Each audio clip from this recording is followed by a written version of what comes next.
ओम स्थापकाय च धर्मस्य सर्वधर्मस्वरूपिणे अवतारवरिष्ठाय रामकृष्णाय ते नमः।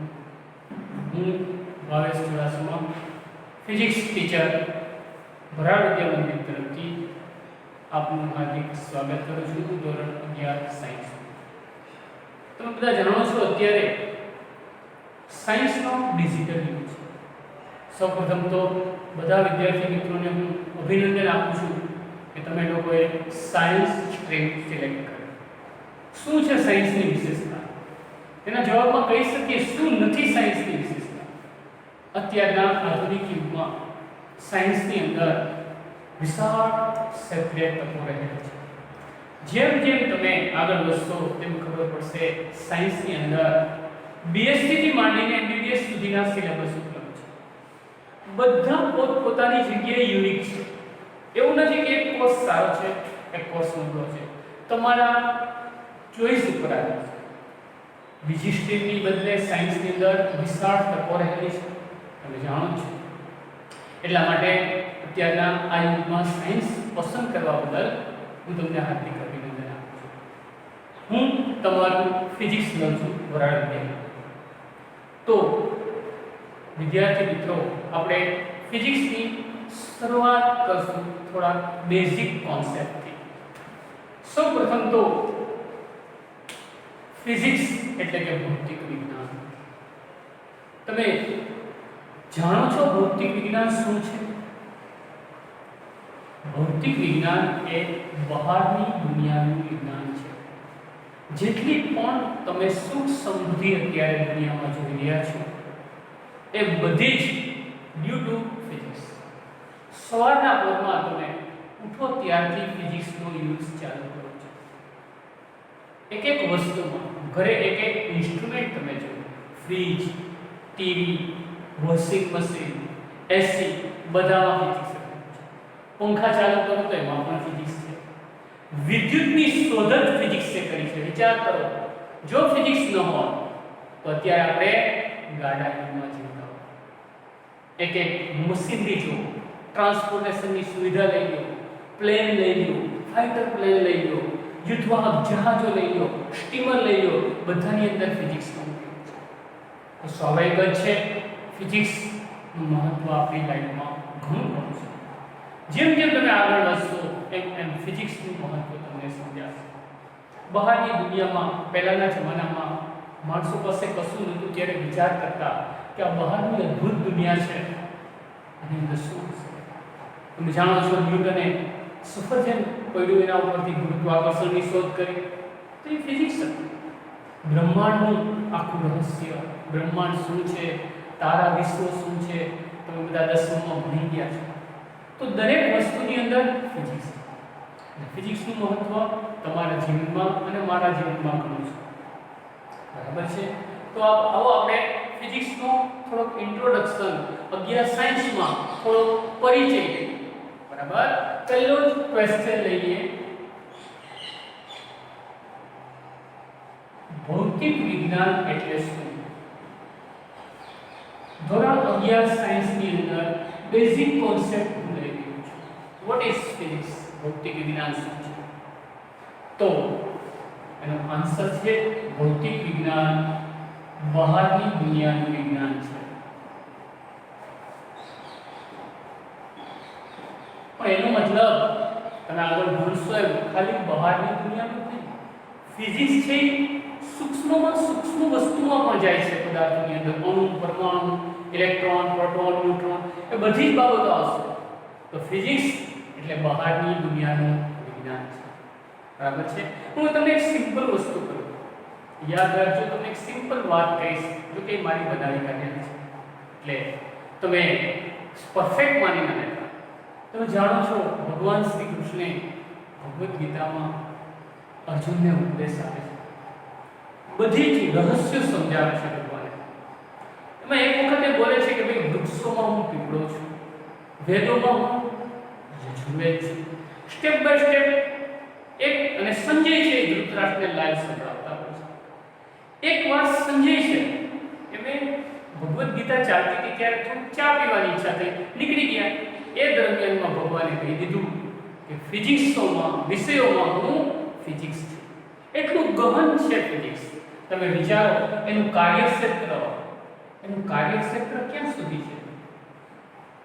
તો કે સૂક્ષ્મ વસ્તુઓ, સૂક્ષ્મતા જેને કહેવાય અણુ, પરમાણુ અને પરમાણુની અંદર રહેલા ઇલેક્ટ્રોન,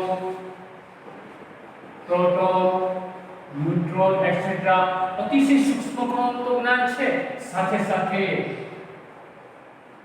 બ્રહ્માંડનું પણ રહસ્ય સમજાવે છે ફિઝિક્સ. તો વિચાર કરો, નાનામાં નાની વાતથી માંડી જે દેખાતી પણ નથી, મોટામાં મોટા બ્રહ્માંડનું રહસ્ય ફિઝિક્સ સમજાવે છે. તો આ છે આપણું ફિઝિક્સ અને એનું કાર્યક્ષેત્ર. કાર્યક્ષેત્રમાં અનલિમિટેડ કાર્યક્ષેત્ર કહી શકાય. અણુ પરમાણુ તમે આગળ વધશો, કેમિસ્ટ્રીમાં આવે છે, એના પણ આની અંદર ચેપ્ટરો છે. બ્રહ્માંડ છે તો બની ફિઝિક્સ છે, એની અંદર પણ ચેપ્ટરો છે.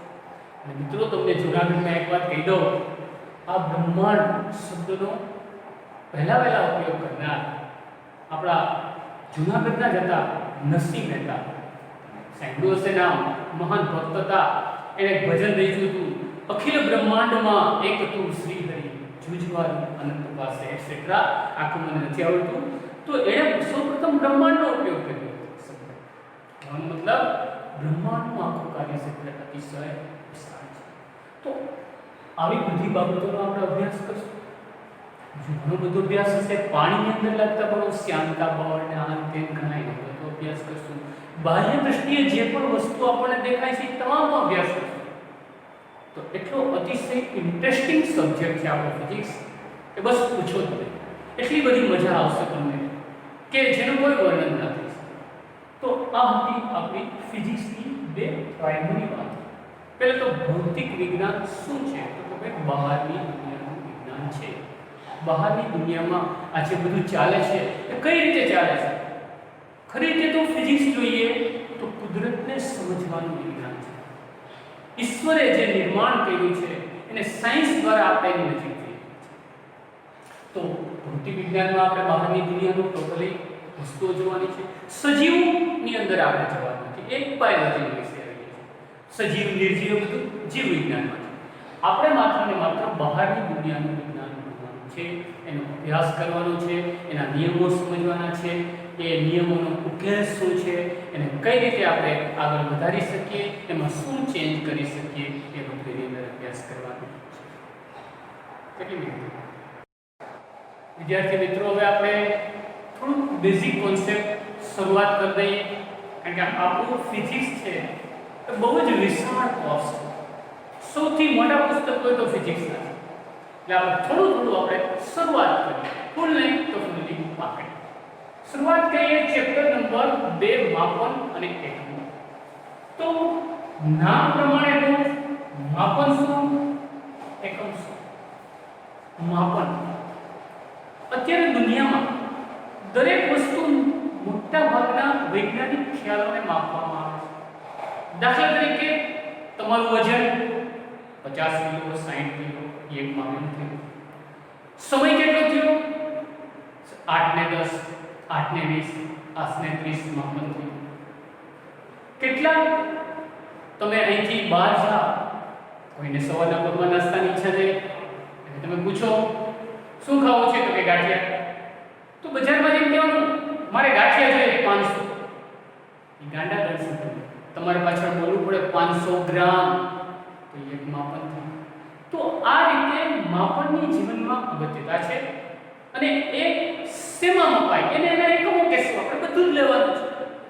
દળનું વજન ગ્રામ, સમયનું તો કે કલાક, સેકન્ડ, મિનિટ, એ બધા એના એકમો કહેવાશે, જે આપણે સ્ટેપ બાય સ્ટેપ જોઈશું. તો પહેલા તો આપણે એક મુદ્દો લઈએ કે ભૌતિક રાશિ કોને કહેવાય છે, મપાય છે.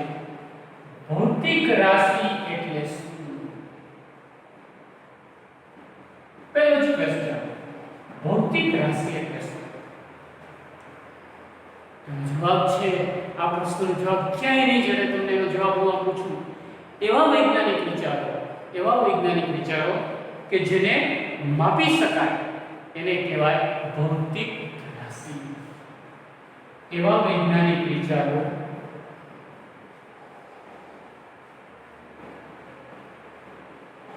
કે જેને માપી શકાય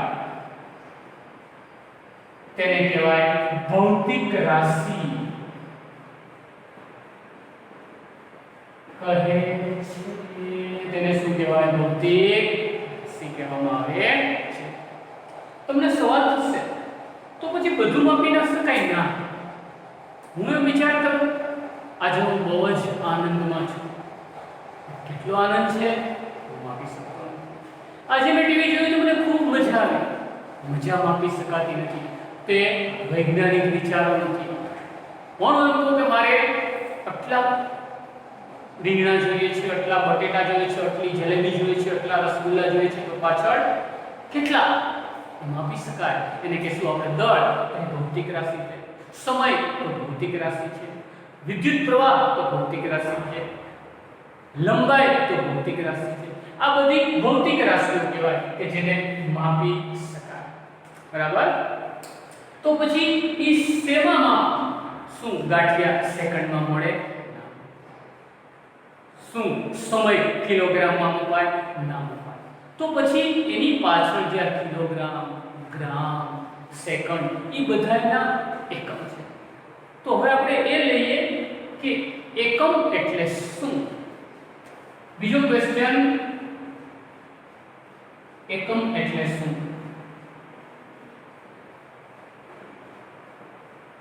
તો ભૌતિક રાશિને માપવા માટે એના એકમો વ્યાખ્યાયિત છે। એની વ્યાખ્યા આપણે આ રીતે આપીશું। કોઈ પણ ભૌતિક રાશિના પ્રમાણિત કરેલા માપને તેનો એકમ કહે છે।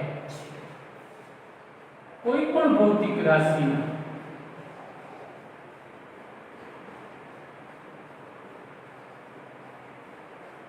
પ્રમાણિત કરેલા માપને, નોટ ધીસ પોઈન્ટ,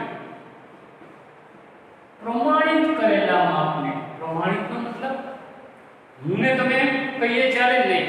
આખી દુનિયાના વૈજ્ઞાનિકો, સાયન્ટિસ્ટો એની એકાદ આખી મીટિંગમાં નક્કી કરે કે દળ છે એના આટલું હોય તો એને 1 કિલોગ્રામ કહેવું, આટલું હોય પછી એના ભાગ ગણે, હજારમાં ભાગને ગ્રામ કહેવું। એક સ્ટાન્ડર્ડ વસ્તુ કે ભાઈ આટલું હોય તો એને 1 કિલોગ્રામ।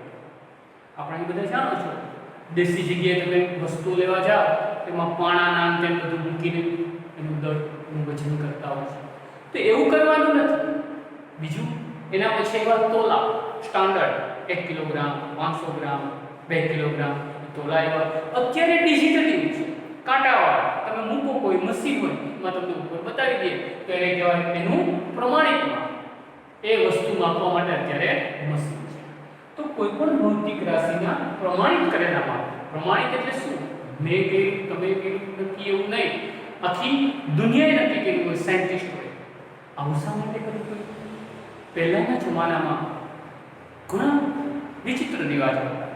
દાખલા તરીકે કોઈ રાજા સાથેનો યુગ હતો તો કોઈ રાજા એની વેત માપે એ લંબાઈનું માપ બનાવતો, પણ પછી ધારો કે રાજા ગુજરી જાય તો એના પછીનો રાજા આવે તો એની વેત છે ફરી ગઈ હોય તો આખા રાજ્યમાં અંધાધુંધી થઈ જાય।